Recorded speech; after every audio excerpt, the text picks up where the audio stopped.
On est à la carrière de Flincott à Thetford Mine. On va aller plonger cet avion, le Piper Aztec, dans l'eau.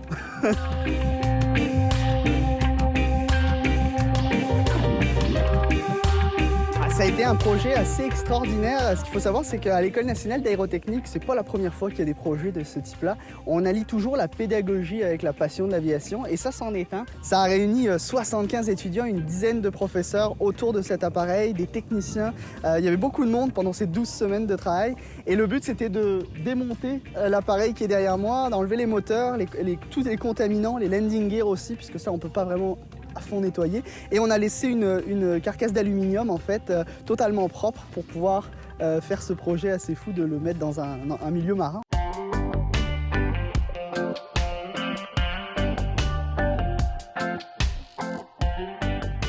Pour le moment, tout se passe à merveille.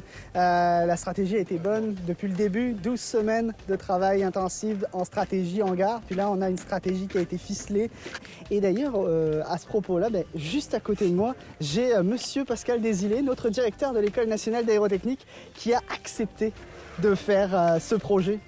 Les deux sont venus me voir avec le même projet, puis ils ne se connaissaient pas.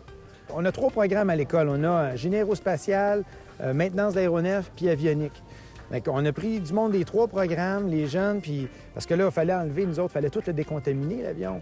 L'idée, c'était pas de mettre un avion plein d'huile dans l'eau. Fait que là, on a travaillé à décontaminer, enlever le moteur, enlever tous les circuits hydrauliques, nettoyer aussi. Avec le temps, il y a beaucoup d'accumulation de carbone un peu partout. Fait que ça a été une grosse job de nettoyage, puis de réassemblage de tout ça.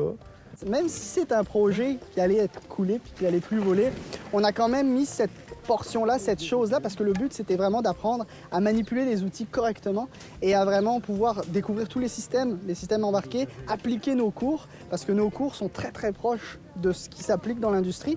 Et là, c'était juste un labo de plus, mais un labo vraiment le fun, puisqu'il y a une finalité.